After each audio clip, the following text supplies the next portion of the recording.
50,000 جودکارن هرما کردستانش بو وی کارگاه چپسان لحولێرێ پەتاتەیان دچینن ڕۆژانە ئەف کارگەها 250 تۆنن پەتاتەیان وەردەگرە.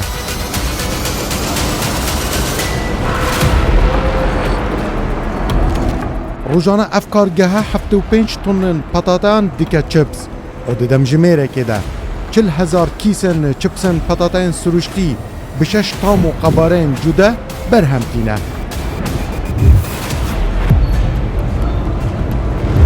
Rojane çilket 39,600 kartonên 24 kîsî duruzt dikin. Ev kargeha mezin ya çipsên petateyan li Hewlêrê di Medîn Kurdistan da bibînin.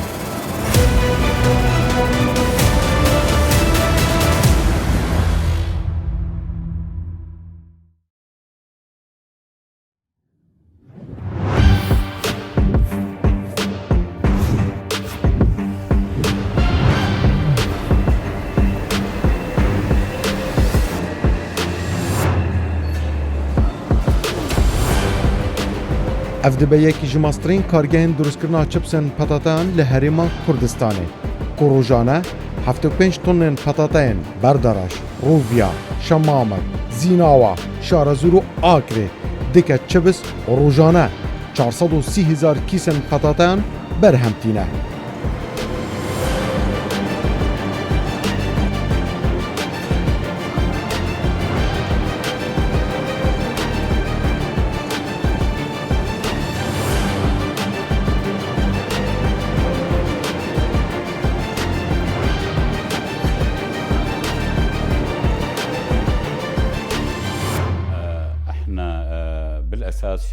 لە بنەڕەتدا ئێمە کۆمپانیایەکی کشتتوکاڵین بواری پسپۆڕیمان پەتاتەیە ساڵانە دەیان 1000 تۆن پەتاتە هاوردە دەکەین و بەسەر جوتیاران دابەشی دەکەین.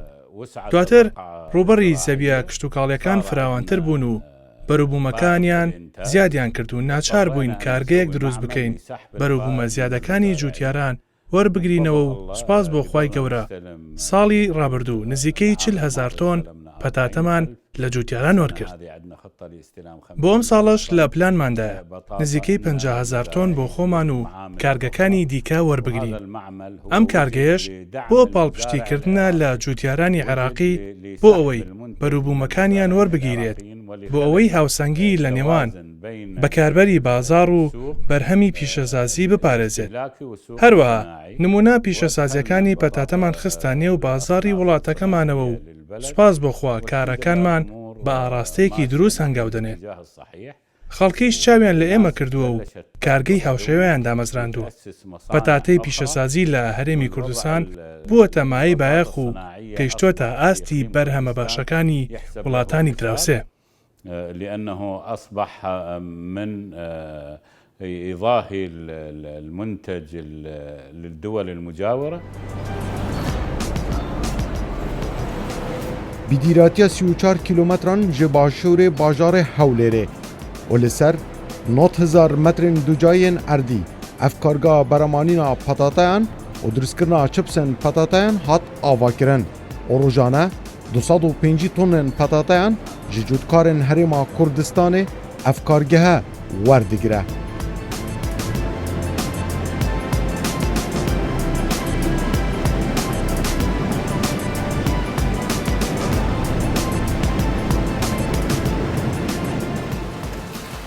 Binerin Medîn Kurdistan.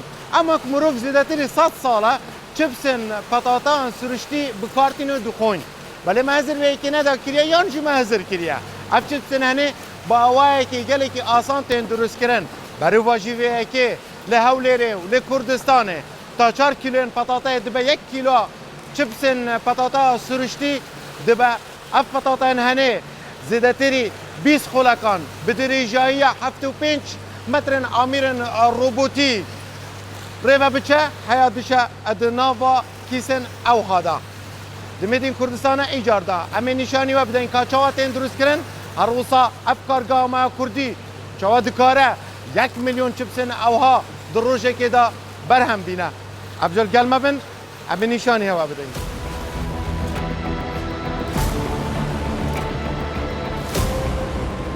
Ji bo durustkirina kîloyeka çipsan dibe ev kargehe 3 کیلوین پتاتام بکاربینه و رجا 8 صدی آوا دناوا پتاتای و نشاسته و زیتا زیده جه پتاتای دور بکه. من 2007 احنا ئەم بیرۆکەیەمان لە ساڵی 2007ەوە گەڵاڵە کردووە. سەرەتا دەستمان کرد بە پۆلینکردنی جۆرە جیاوازەکانی و تۆمارمان کردن. دواتر کارگەکەمان دامەزران. پێشتر تەنیا هێڵێکی بەرهەمهێنانمان هەبوو. ئەمڕۆژ هێڵی دووەمی بەرهەمهێنانمان بۆی زیاد کرد. لەپاڵ ئەمەش کۆگای ساردکەرەوەمان دامەزران.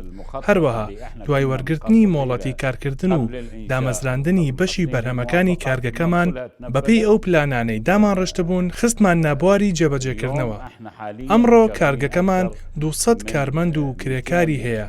بەشێکیان کاتین، بەشێکی دیکەشیان هەمیشەیین. هەلی کارمان بۆ دەیان هەزار جوتیار و ئەندامانی خێزانەکانیان دەستەبەر کردووە. هەزاران بار هەڵگر سوودمەند بوونە لە بەرەمەکانمان لە بواری گواستنەوەی بەرەمەکانمان کار دەکەن. هاوکات ژمارەیەکی زۆری کۆگای ساردکەرەوەمان خستوۆتە کار و بەشێکی ڕاستەوخۆ لەلایەن کارگەکەمانەوە بەڕێوە دەبرێت. بە گوێرەی ئامارەکانمان توانیومانە نزیکەی 100,000 کرێکاری ڕۆژانە، هەفتانە، مانگانە و وەرزی بخینە سەرکار. واتە سوودێکی زۆرمان هەبووە بۆ فەراهەمکردنی هێزی کار. پلانی داهاتوومان ئەوەیە بەرەمەکانمان هەناردە بکەین. استيرادنا للتقاوي وتصنيع المنتج.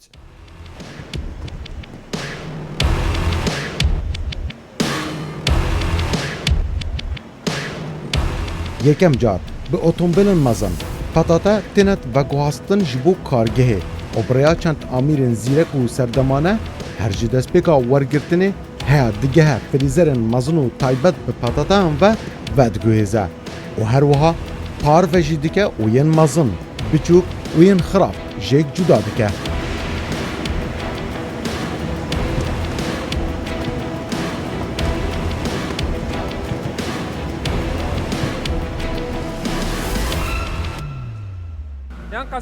هەردوو هێڵی بەرهەمەکانمان بۆ دوو بەش دابەش کراوە. هێڵی یەکەم هێڵی بەرهەمهێنانە کە لە هۆبەی سەرەکیەوە پێک دێت کە پەتاتەکان لە کۆگا ساردکەرەوەکانەوە بۆی دێت و دەخرێتە سەر هێڵی یەکەمی بەرهەمهێنانی ئامێرەکانی هۆبەر. دواتر دەست دەکرێت بە شوشتنەوەی پەتاتەکان و پاشان پرۆسەی پاکردنەوە و وردکردن بەڕێوە دەچێت. قۆناغی دواتر لێکجیاکردنەوەی نیشاستەی پەتاتە دەبێت و دووبارە دەشۆردرێت. بەڵام ئەم جارە بە ئاوی گەرم دەشۆردرێت. دوای ئەو پەتاتەکان وشک دەکرێنەوە و ئامادە دەکرێن بۆ سوورکردنەوە. پاشان تام و بەرامی پێدەدرێت. بەمەش کۆتایی بە هێڵی بەرهەمهێنان دەهێنرێت کە بە دە قۆناغی سەرەکیدا تێدەپەڕێت. بەمەش پرۆسەی دروستکردنی چپسی پەتاتەی سروشتی کۆتایی دێت. ئەم سیستەمە ناوازەیی دەیبینین بەرهەمی ئامێرەکانی هۆڵندایە کە گونجاوە بۆ بەرهەمهێنانی چپسی پەتاتەی سروشتی. دوجار پەتاتەکان دەخرێنە نێو کیسەکانەوە و کەپس دەکرێت. بعد ذلك تدخل البطاطا إلى قسم التعبئة.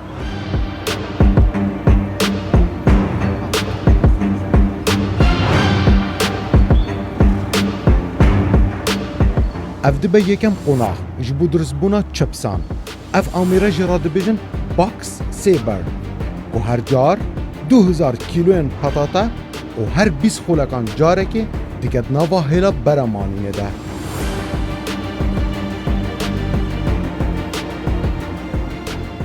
همو پتاتا ده آمیری شوشتنو پاکرنا پتاتا انده در باز دبن و بسی قناغا تین پاک کرن.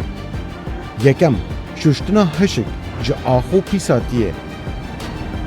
دوم پاکرنا پتاتای جبرا. سیم شوشتن با آوه.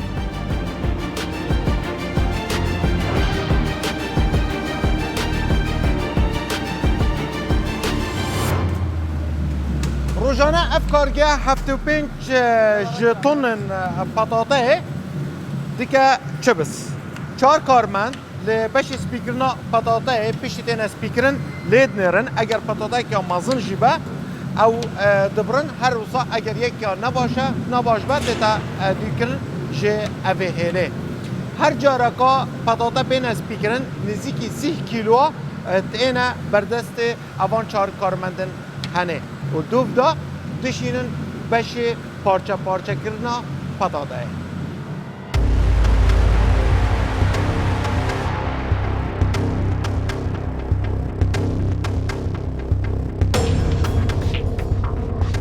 اف اسانسورها همو پتاتین سپیکری دبه بشی پرچکرنا پتاتیان و پاشان دچت آمیرکی دنده و دیسان تین شوشتن و نشاسته جیت دور کرن و دچت آمیرکی دنده جرات بیجن شیکر پرچین بری ین بچوک ین پتاتای جهلی دور دیکه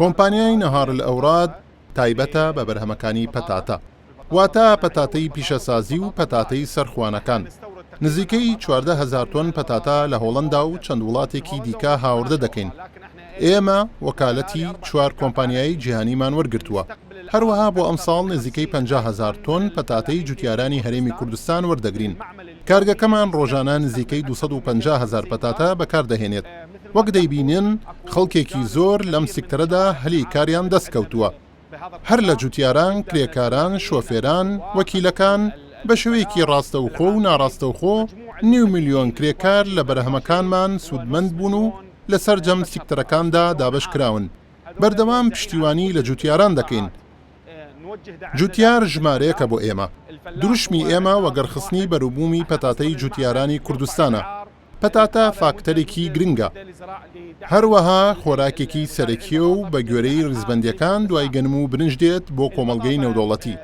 کوردستان بۆتە پێگەیەکی سەنگین بەهۆی ئەوەی ڕۆژانە نزیکەی 400,000 تۆن بەرهەم دەهێنێت و پێداویستیەکانی باشووری عێراق پڕ دەکاتەوە بۆیە هەرێمی کوردستان بۆتە خاوەن پێگەیەکی زۆر گرنگ لە بەروبوومی پەتاتە کۆمپانیای نەهر الئەوراد زیاتر لە 50 جۆر بەرهەمی پەتاتەی تۆمارکراوی هەیە لە وەزارەتی کشتوکاڵی عێراق و هەوڵەکانمان چڕ دەکەینەوە بۆ ئەوەی ببێتە خۆراکێکی سەرەکی خوانەکان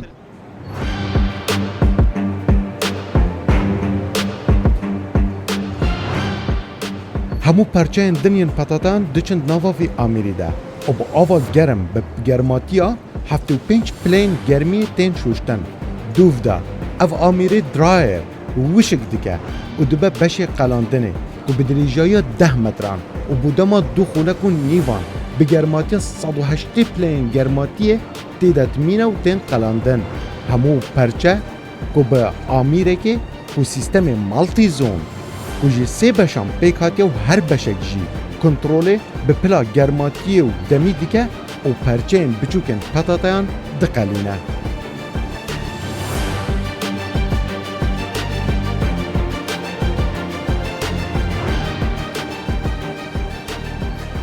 ششکج وکه کوالیتی کنترول پرچین کلدوف استانداردن بکارگهن نبن جهیلا برامانین دور دیکن هیا باشترین کوالیتیا چپسان به دست بینن و پرچین دورگیری جی جهیله جبو جانداران دیکن آلیک آنکو علف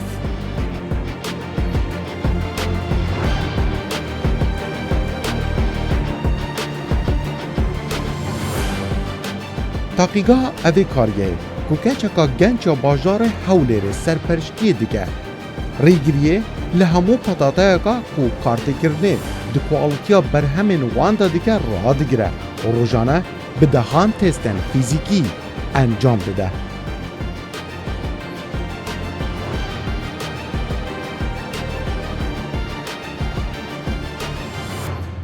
لێرە سامپڵمان لۆدێ لەو تاقیگەیەوە قرار دەدەین کە ئەو پەتاتەیە بەکاردەهێنرێ لۆ چپس یان ناواتە لێرە کوالیتی پەتاتەکەی دیاری دەکەین و ئەو پەتاتەیە کە ئەمە دیاری دەکەین کە لۆماندێ پەتاتەی سنایەواتە ئەو پەتاتەیە کە لۆ چپسی بەکاردەهێنرێ ڕاستە ئەو پەتاتەی دیکەش کە دەخورێت و لە خواردنی بەکاردەهێنرێ دەتوانین بەکاربهێنرێ لە ماڵان لە خواردن بەکاربهێنرێ بەڵام ئەگەر بکەینە چپس لەونی دەگۆڕێ و ناتوانین بەکاری بهێنین لۆ چپس ئەو پەتاتەی کەمە لۆ چپسی بەکاردێنین دایمەن دەبێ ڕێژەی شەکری بە ستانداردی بەهای کواڵەتی لێرە ئیش دەکەین و دەبێ ڕێژەی شەکرمان دیاریکراوی ئەگەر ڕێژەی شەکرمان زیاتربی پەتاتەکە لەونی دەگۆڕێ و ناتوانین بەکاری بهێنین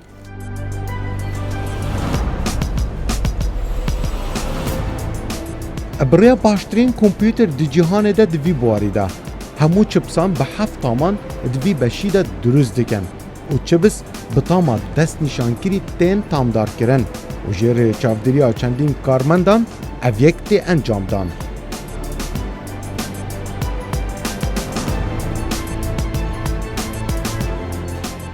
ئێرە بەشی لە کیسنانی چپس و پاکێتکردنە. دوای ئەم قۆناغا لە ڕێگەی ئەم ئەسانسۆرەوە بەرز دەکرێتەوە بۆ بەشی دابەشکردن و لەوێشەوە بە قەپانی ئەلیکترۆنی دەکێشرێت و بەش دەکرێت. پاشان ئامێرەکانی لە کیسنانی چپس کارەکانی خۆی دەکات و بۆ پاراستنی بەرهەمەکە نایترۆجین بەکاردەهێنرێت بۆ ئەوەی بەرهەمەکە پارچە نەکرێت و نەڕزێت بۆ وادەیەکی دیاریکرا و ماوەی بەسەردا نەچێت. ئامێرەکانی لە کیسنان و پاکێتکردن و کێشانەکان لە باشترین جۆری کوالێتی ئامێرەکانی وڵاتی ژاپۆنە و زۆر بە خێراییەوە کار دەکات. هاوکات پرۆسەی لێکجیاکردنەوە و دەرزیلێدانی نایترۆجینی زۆر بە هەستیاریەوە ئەنجام دەدات. دواتر لە ڕێگەی قەپاناستیارەکانەوە قەبارەکە دەکێشرێت کە لە کۆتاییدا بەرهەم و کوالێتی زۆر بەرز دەخاتە ڕوو. ئەم ئامێرانە لە قۆناغی کۆتاییدا دوای لە کیسانی چپسەکان دەخرێنە نێو کارتۆنەکانەوە لەوێشەوە دەگوازرێتەوە بۆ پێچانی ئەلیکترۆنی کارتۆنەکان بە تیپ. پاشان کارتۆنەکان بە کۆگا دەکرێن.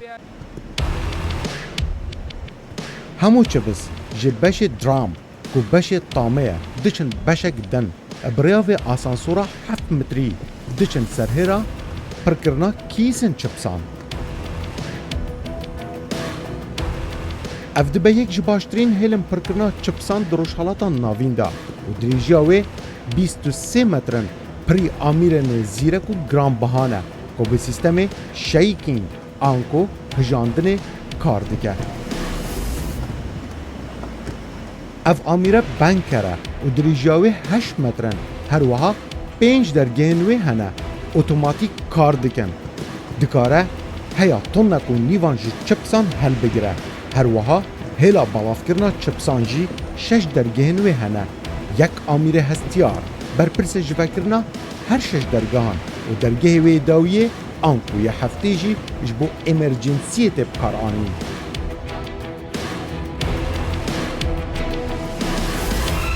Di qonaxa dawiyê da an ku berê ev çipsên henê biçin nava kîsan da hemû çibis tên ser hindek mîzana an ku evan pîverên henê ku taybet hatîne drûstkirin bû kargehên beremanîna çipsên petata siruştî. Ez ba behsî van mîzanên henê bikim an ku van pîvera. Ev mîzanên henê yekî ji girantirîn pîveran e di cîhanê da taybet buwarê drûstkirina çipsan da. Ev mîzanên henê her yekê ji wan bihayê wê zêdetirî 250,000 dolarên Emerîkî ye. Kargeha me li Kurdistanê bû drûstkirina çipsan taybetên petatayên siruştî baştirîn mîzan di cîhanê da bikartîne ku hawkêşeyeka alûz ya bîrkarî ev mîzanên hene an ku ev pîverên henê kar dikin. 14 dergeh hemû çipsan belav dikin her 4 dergeh yek çipsê dipîvin û dişînin besê pirkirina çipsan.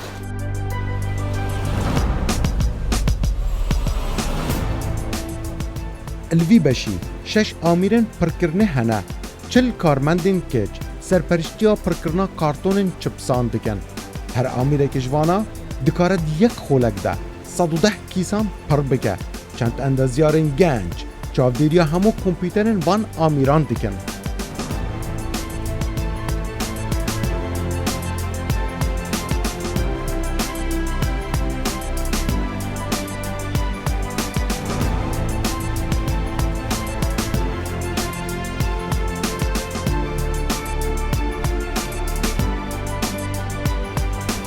ئێرە تاقیگەی بەرهەمی کۆتایی کارگەکەمانە لێرە هەموو جۆرە پشکنینێکی پێویست لە بۆ بەرهەمی کۆتایی و هەروەها مادە سەرەتاییەکان لێرە دەکرێتن. هەموو جۆرە پشکنینە پێویستیەکان لە بۆ مادە سەرەتاییەکانی وەکو سلۆفان و کارتۆن و زەیت لێرە دەکرێت و هەروەها پشکنینە پێویستیەکانی پشکنینە کیمیایەکان و غێر کیمیایەکانش لێرە دەکرێت لە بۆ بەرهەمی کۆتاییمان وەکو پشکنینی کیمیایی زەیت لێرە دەکەین و هەروەها پشکنینی ڕێژەی شێ لەناو شیپس بەبێنەکە و بەبێنەکە و هەروەها ڕێژەی شێ لێرە دەکرێتن و هەروەها لێرە ڕۆژانە پشکنینی کواڵەتی زەیت دەکرێتن. ئایا کواڵەتی زەیتەکەدا کەم کردووە یاخودنا ئەگەر کواڵەتی زەیتەکە کەم بیتن لەو ستانداردێکە هەیە ئەو کاتە زەبیت زەیتەکە بگۆڕدرێتن و هەروەها چاودێری لێرە چاودێرمان هەیە کە ڕۆژانە چاودێری هێڵی بەرهەمهێنان و هێڵی لە کیسنان دەکاتن چاودێری بە شێوازێکی گشتی چاودێری هەموو جۆرە کێشەیەک دەکەین لێرە.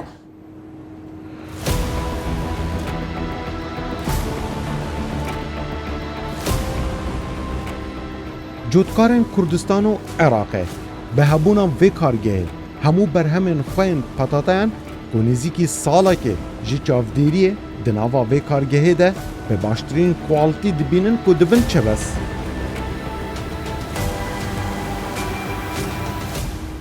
هو لتصدير المنتج پلانی لە پێشینەمان پێداویستی نێوخۆیی پڕ بکەینەوە و ئێستاش لە هەوڵداین بەشێکی بەرهەمەکانمان هەناردەی دووبەی بکەین. تصدير ڕەنگە لە مانگی تەمووس یەکەم باری بەرهەمەکانمان لە هەرێمی کوردستانەوە هەناردەی دووبەی بکەین. أول شحنة بەرهەمەکانمان لە کوێت و سعودیە و دووبەی لە ڕووی تەندروستیەوە پەسەند کراوە.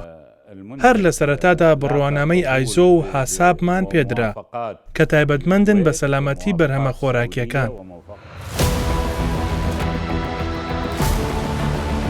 Rojana bi tonên çipsan di herêma Kurdistanê de tên firotin û xwarin.